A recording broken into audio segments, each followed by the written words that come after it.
Welcome back to the Divine Hope community, where we restore hope and purpose back into the hearts of people who are seeking change. Today, I have someone very special with me. I am extremely excited because I have been wanting to do this collaboration for a while. I think you guys are going to love it. Her name is Dena Schrock. She is former Amish like myself, which is why I'm so excited, and I've known Dina for quite a while. And I know her heart. I know what she stands for and why she does what she does. And she is like a soul sister to me. Um, Dina is the founder of Voices of Hope and a passionate advocate for women finding freedom and healing. She was, as I mentioned, raised in the Swartzentruber Amish community, like myself. Dina is one of 14 children and now has four grown children of her own. After she left the Amish, Dina became not only a single mom, but also a business owner and a published author of two books, Behind Closed Doors and Bringing Light into the Darkness. Dina has also been featured on the Dr. Phil Show and leads the annual Voices of Hope conference, which is designed to inspire women everywhere to step out of their comfort zone and embrace their God-given potential. If that doesn't sound very similar to what I do, I don't know what does. With great pleasure, I introduce you to my great friend, Dena Schrock. Welcome, Dina. I'm trying to get this. There we go. All right. Uh, Dina, thank you for joining us. I am so glad you are here talking to us. My first question to you is, what does it mean for you to have a heart full of hope and purpose? Tell us. Well, first of all, thank you so much for having me. That was quite the introduction. I was not expecting such a honorable introduction, so thank you. Now, what? All right, ask me the question again. It's Uh, okay. Hope and Um, purpose. what does it mean for you to have a heart full of hope and purpose? Okay. Well, it means we have a heart full of hope. To me, is I can see tomorrow. I can I have a purpose to live. And in order for me to have that, I thrive on helping others. So it gives me a passion, it gives me hope, it gives me a purpose. And there's many different ways you can do life and have a purpose. So I have quite a few things I do. Yeah, well, tell us a couple of things and then we'll backtrack a little bit about your Amish history. Okay, so I founded Voices of Hope in 2018, which is a, was meant for women to have a platform to share their story and to give hope to the audience, to the people who may be struggling. It's for all women, and it's a women's conference. We've so far kept it for women only, and which also means it's a safe place for women to be vulnerable. And a lot of women have um, experienced extensively abuse and growing up as a child. And so a place like this helps them to be vulnerable and trust that it's a good place for them to share, and it is healing to come forward with their story and how God has made progress in their life. So that's one thing I do. And then I wrote a book, as you had mentioned, which is my autobiography. I have my growing up experience in there. And I own a cleaning business, which we do residential, commercial, and construction cleaning. And I hire ex-Amish women to be a part of that as well. So that really fills my heart too, is to help those girls that come out and need a new start. Because sometimes when you leave the Amish, you don't have higher education than eighth grade, and it's hard to start out. So my place is at least a start, and they can decide what they want to do from there. Um, I guess that's kind of the main thing that I do at the time is my Yeah. cleaning business. Yeah. Absolutely. I love your heart for reaching out to people who have been where you once were. And I know everyone is in a different place when they leave the Amish. For example, I was 17 years old. I think you mentioned you were what, 23, you were married, Yeah. had kids. I was single, no kids, you know. So everyone is in a different place in their life, but equally, like we leave with an 8-year education and really are almost, set up for failure when it comes to education and being able to get a job in the workplace where it's not just house cleaning or something like that, which now you have turned that into a business and very profitable. I mean, you have to be smart to run a business. I myself own a cleaning business now as well, amongst a couple other things, but I know what goes into that and providing that opportunity for women who leave the Amish to now work for you. Like that's just, I love that. That's amazing. But let's talk a little bit about what that was like for you. I know it's been a few years, but I'm sure you remember it like yesterday.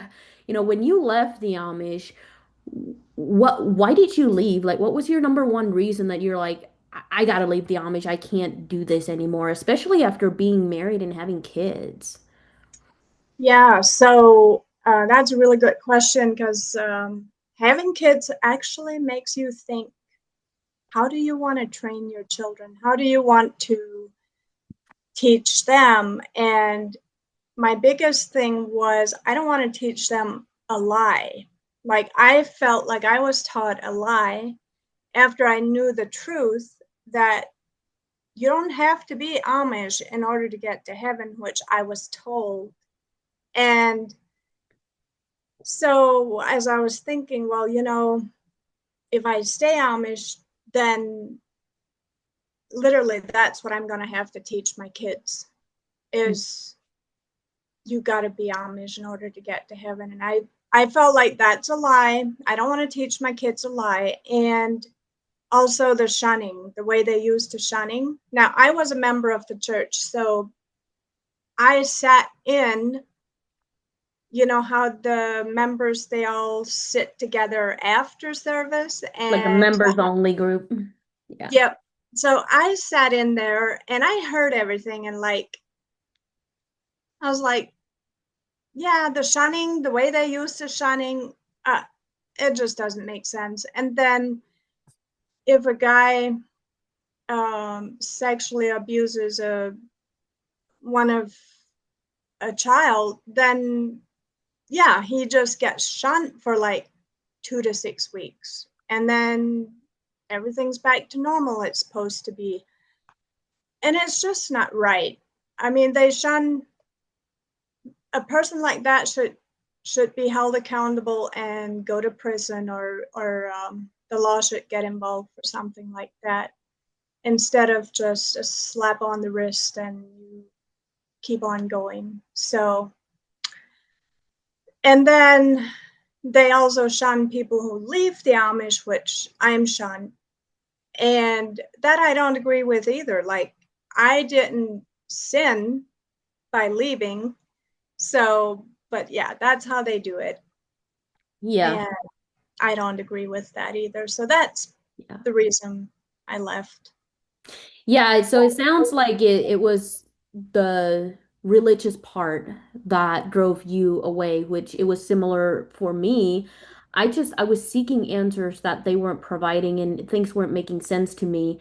But you were quite a bit further along in the process than I was. I was 17. I was not a member of the church. I was not baptized or held accountable in that regard. So I just remember asking my dad because they were trying to get me to join church and all that. And I was like, What am I required to do once I join the church?" And he said that you will find out once you get baptized. We can't tell you until you get baptized. And that was to me the most cultish thing ever Yeah, because it's like you are asking me to agree to something without telling me what it is. Like that's just not, I was 17, very naive. I mean, did not have a good relationship with either of my parents. But even in that, I was like, this doesn't make sense. Like I'm out. So it's crazy also to think that that is kind of what they get people to stay. That's what they use to get people to stay. Um, but you mentioned something about like not teaching your kids a lie. And it's interesting because like you recognized that before you left. I still don't have any kids today, but that was one of the reasons I didn't go back. But I didn't see that until after I left. I saw the truth, I found Christ and I was like, I could never teach my kids that the Amish religion is right because it's not. yeah, So that was interesting to me. Like you found that out after you had kids, but while you were still in the Amish community. So that just, you look at all of that and you go, I gotta get out. But yeah, the reality of it is few people actually leave after getting to that point at your age with being married and kids. So let's talk about what was one of the biggest challenges when you left, and how did you even manage to do that? Like, was your husband on board at the time? Like, what did that look like? yeah. So yeah, my husband was on board, and he's now my ex, but he was on board, and we left together.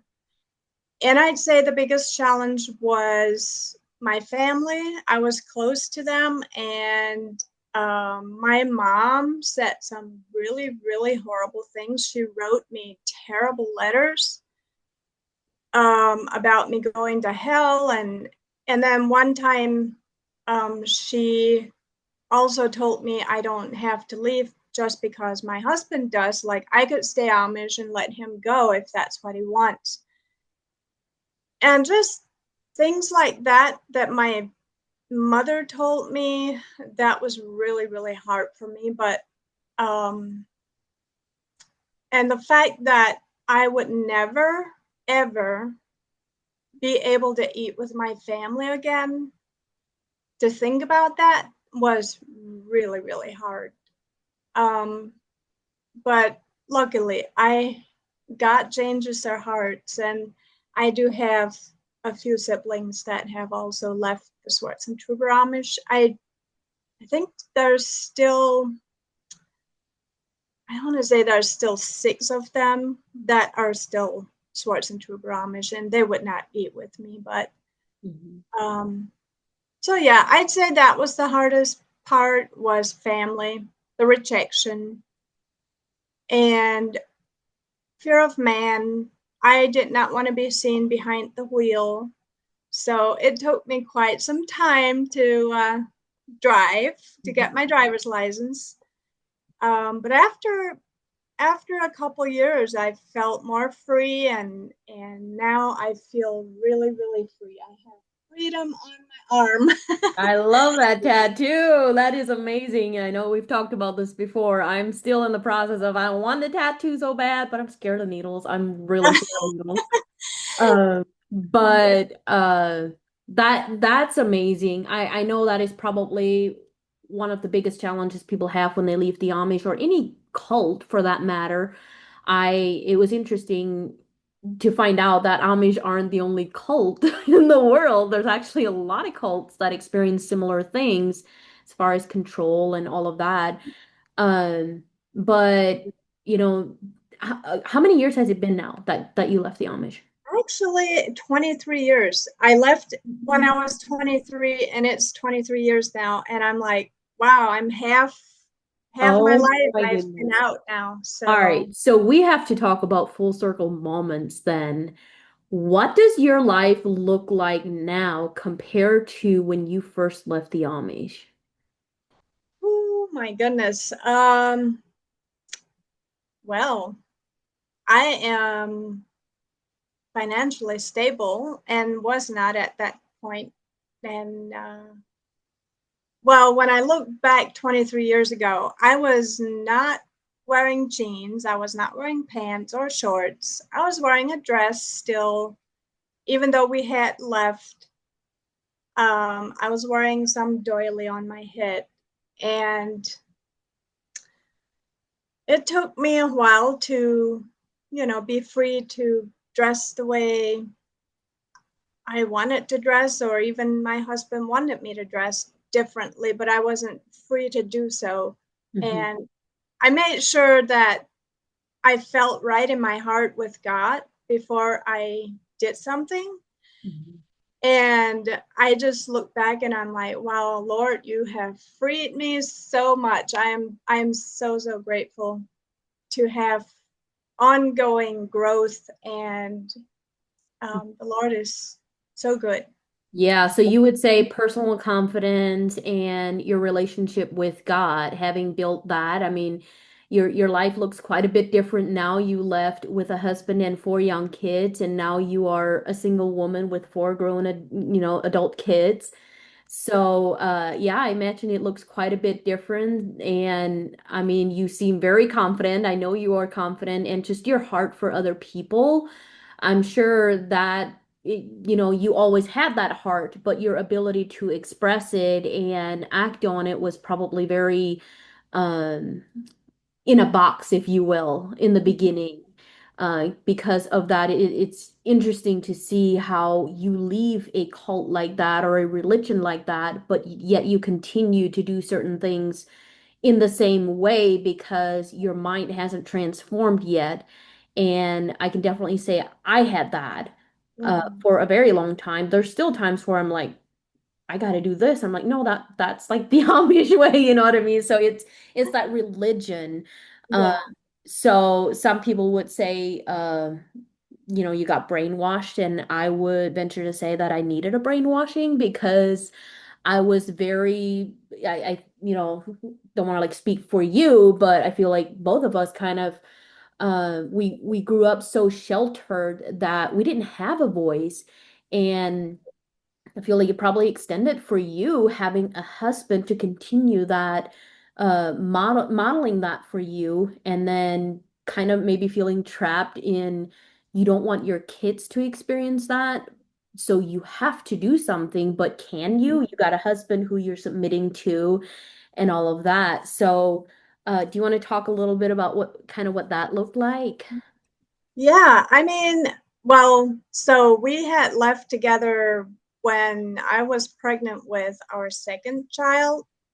So the kids really don't remember being Amish. Hmm. Um, but yes, being submissive under your husband was very important. And my mom made sure that I'm, they kind of blamed him for leading me astray, which that's how they do. And I said, well, I can't not follow what he wants as long as it doesn't go against the Bible. Hmm. So I kept, I mean, he was very generous with me and like not pushing, but he would have probably been a little bit quicker than I was to leave and just be done with the Amish. But we stayed for like 6 more months after they shunned us to Hmm. possibly show them that we're not leaving to drive a car. We're not leaving for, uh, more stuff. We're leaving because of the shunning, and we know the Lord. So, well, that didn't work so well. So we ended up So just did you guys find the Lord before you left the Amish then? yes, How yeah. how did that, because it's becoming more common, but at one point that was almost unheard of. People would leave and then they'd find Jesus. Yeah, well, my brother said he told his bishop that he got born again, and the bishop told him that that's a deceive belief. So if he believes that, then they will shun him. So he lived in Canada at the time, and then he wrote a letter to us telling us about it. And my husband at the time was already reading a little English Bible, the Gideon's International Bible. It's just small. And he was seeing the same things that my brother was. So we were kind of right behind my brother. And Yeah. yeah, we just, Well, you grew up in Ohio, right? Part of the I Kentucky and grew up Ohio. in Tennessee, Kentucky, and then I moved to Ohio when I got married. Gotcha. Okay. I always forget how exactly that worked. Okay, yeah. And the reason I bring that up is because um I grew up in a very small, very sheltered Swartzentruber Amish community. I know you were under the same, Swartzentruber Amish, but the larger communities tend to have a little more leniency there and a little more access to the outside world. So it sounds like you had maybe had a little bit more of that than I did. Maybe not in Tennessee, Not in Tennessee. but maybe Kentucky. I was a teenager, and we did work for some neighbors that were not Amish, and we got a little bit more exposure to the Mhm. English culture or Yeah, world. yeah, um, but yeah, we were super, super sheltered yeah, in Tennessee. So yeah.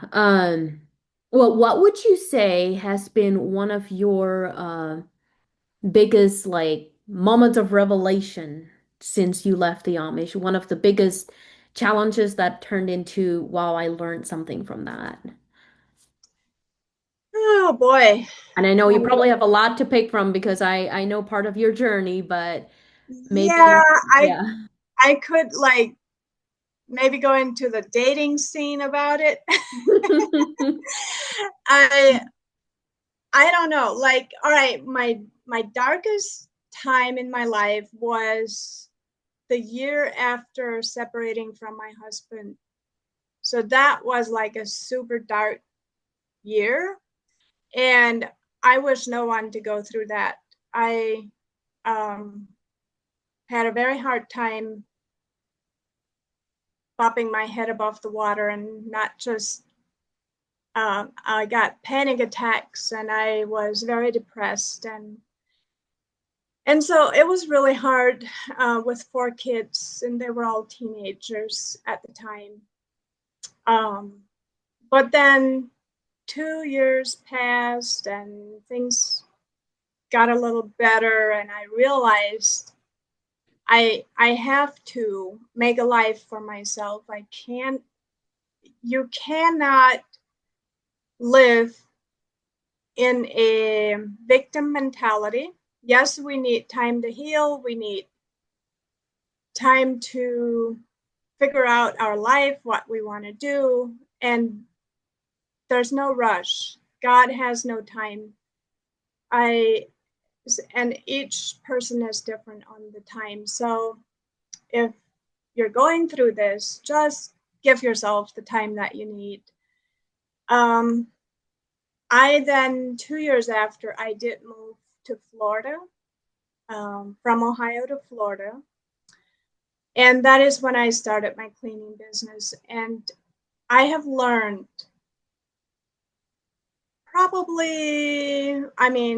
raising kids is probably the best part about learning things. But as far as business goes, um, having your own business and employees, you have to have workers' comp and all the insurance. It's a little crazy and it's a lot to learn. So I would say moving to Florida was my biggest learning curve in my life.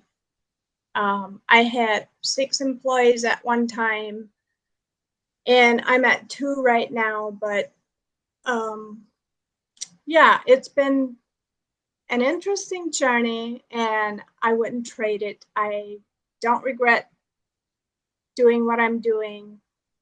I love helping others, and I'm going to keep going. Would you say that move to Florida, the reason for that was because it got you away from all of the quote unquote bad memories, things kind of leaving what's done is done behind and starting fresh? Do you feel like that's kind of why that move to Florida was so big for you? Yes, I definitely feel it has helped. It was a big help to just be away, get away from everything, and kind of like get a new start. And yes, I didn't know anybody here. It didn't take me long to get to know people because I put myself in like business groups. Um, so I got to know some people rather quickly. And I have an amazing church that I go to. And so, Yeah. yeah, it was out of my comfort zone for sure. Yeah. But Hey, sometimes you got to get out of your comfort zone for things to get better because in that example, like having stayed in Ohio, things might have continued as they were and you would have never experienced that breakthrough and quote unquote finding yourself again so that you can be an even better mom. I have no doubt you've always been a great mom, but an even better mom for your children and know how to be there. Sometimes you need that separation a little bit.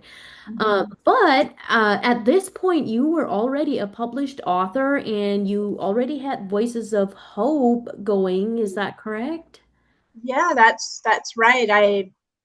I say probably that was started to help me kind of keep going because if I didn't have that, a group of women to kind of also rally around me to encourage me, Mhm. um, it would have been more difficult. So I did have some very supportive women. At what point did you decide to, I want to write my story. I want to write an autobiography and get my story out there.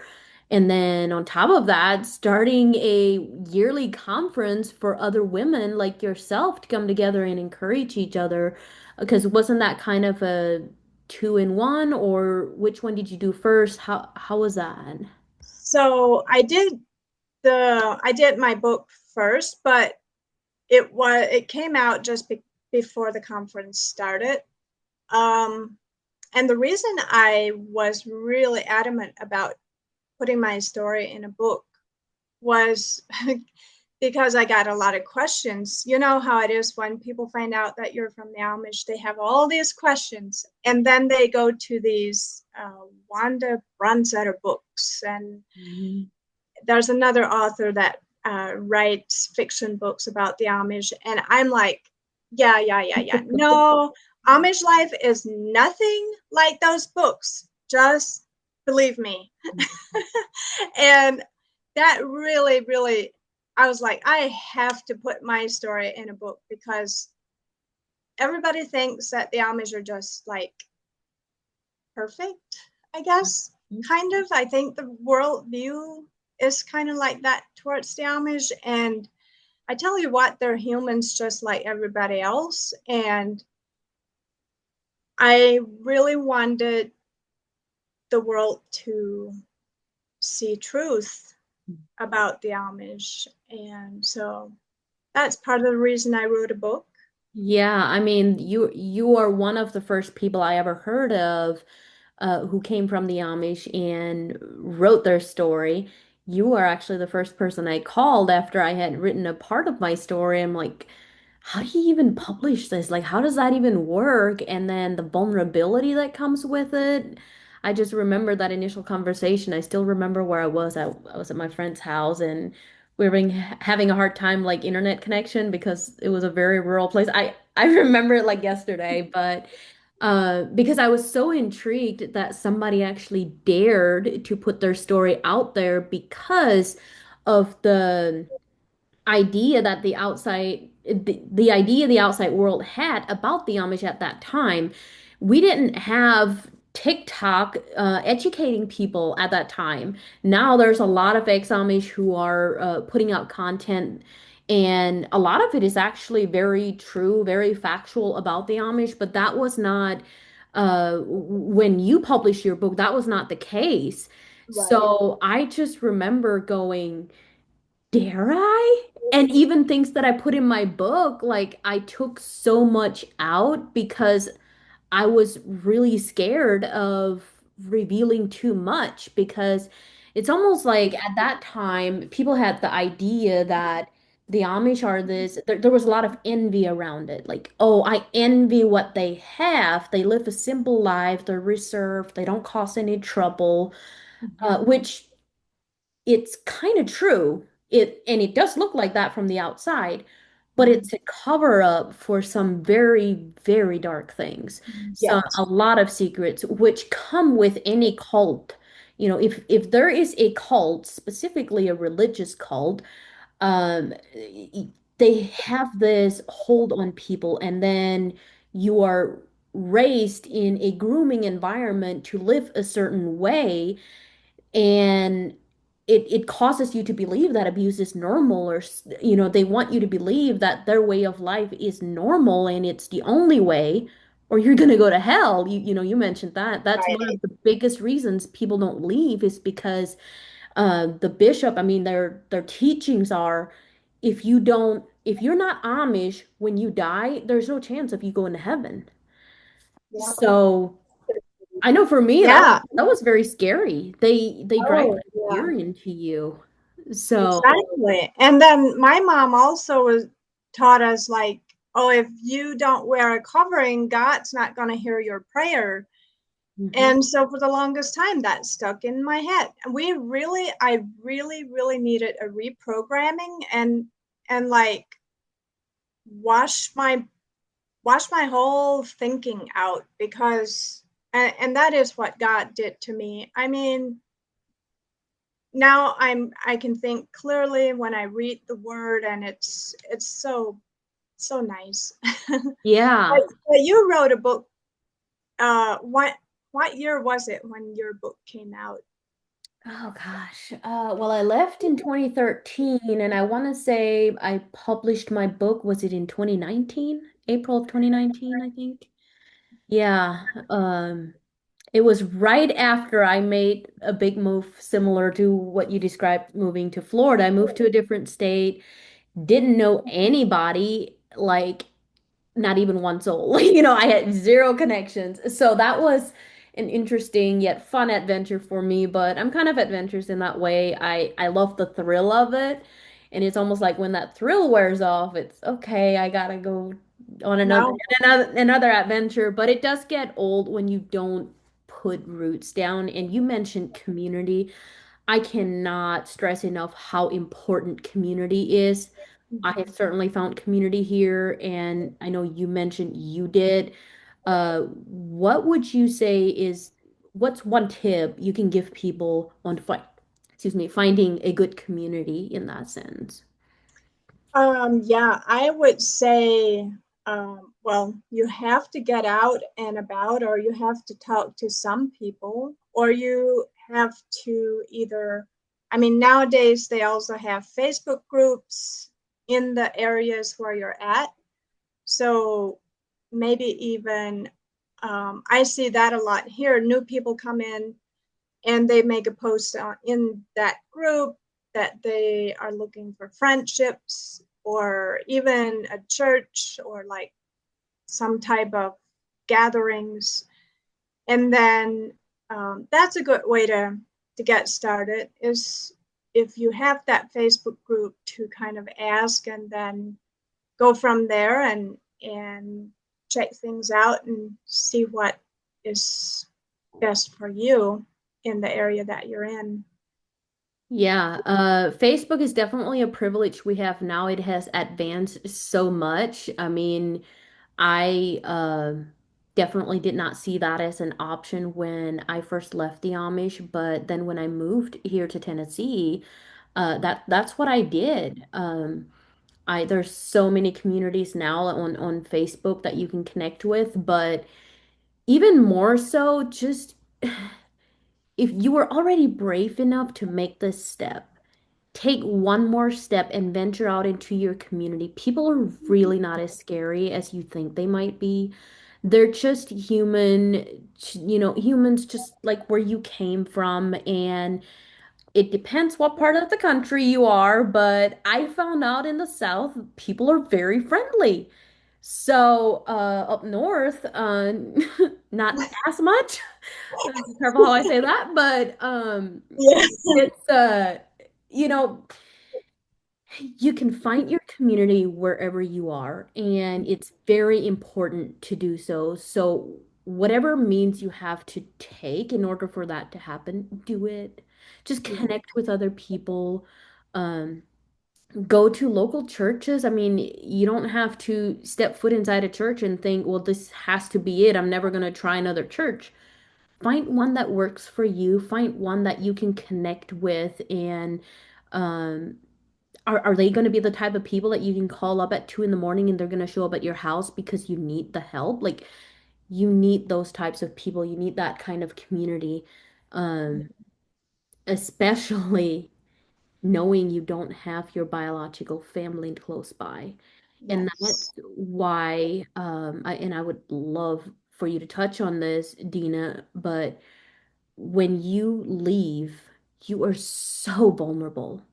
If you don't have that community, you already don't have your family, and the percentage goes up when you are a female. That is a known fact.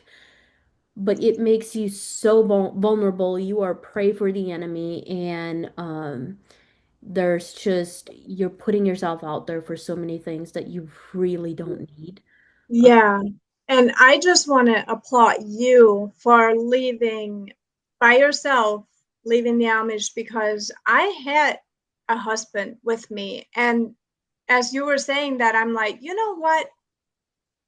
That is so true. If you're by yourself and you don't have, you're leaving your family and you have nobody, you really, really need community or someone to like walk alongside you because, yeah, I totally get it. If you don't have anyone, you are, I want to say, you're probably very emotionally dysfunctional, like all over the place. And it is very important. And I maybe that's also why I have a heart for these girls that come out to kind of walk alongside them. And it, yeah, it helps. If it helps them, it makes me happy. And Mhm. I can definitely see where that's a big need. And thank you, Rebecca, for all that you do for those girls too that come out. Yeah, and I was about to say you need somebody like Dina because she hires people who just left the Amish, giving them a job when they don't have a social, which is very common. If you don't know this, Amish usually don't get a social until they join the church, which is on average between the age of 17 and 21. So if you leave the Amish, and you're US, if you're a US citizen and you don't have a social, it's very hard to get a job with a corporation. So Dina is definitely a resource that I needed when I left the Amish and did not have. So, but I want to wrap this up with one last question. Dina, if somebody listening here, maybe they're not Amish, maybe they are stuck in a similar place that somebody who is Amish and wants to leave is. What is one thing you would tell that person? Well, first I would say be safe.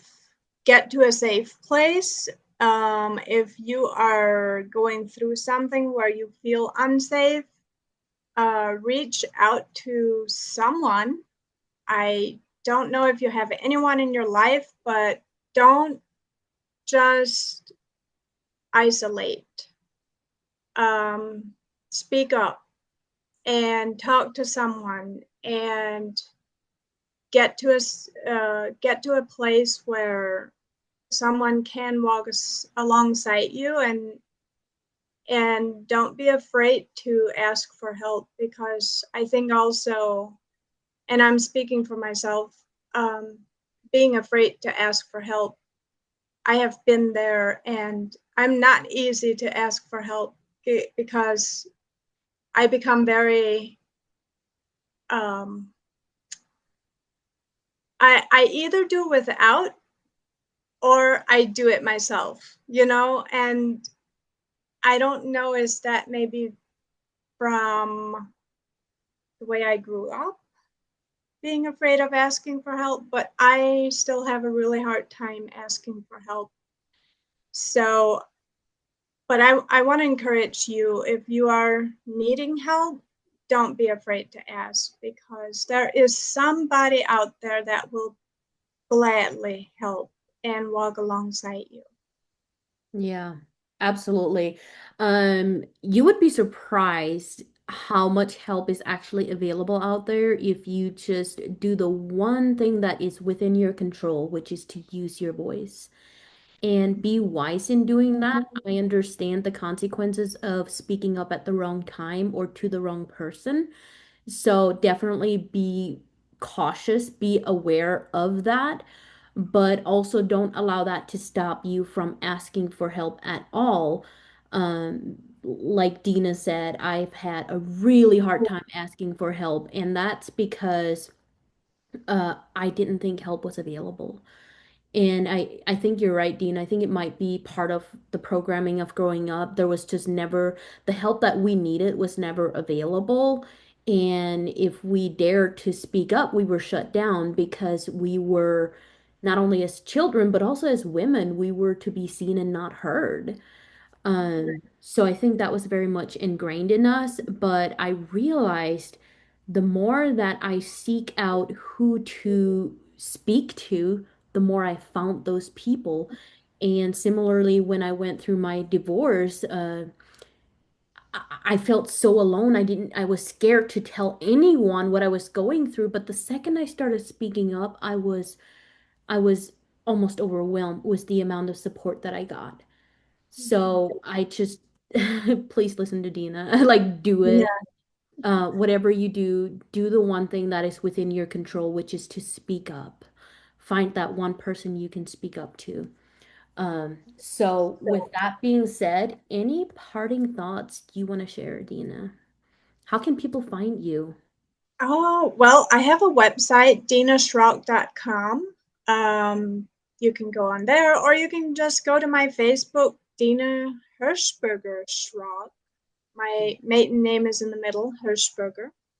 And I kept the name Schrock because my book is Dena Schrock, and my kids are Schrock, so I am still a Schrock. Yes. Um, so yeah, Messenger, Facebook Messenger is a great place to reach me, and or through my website.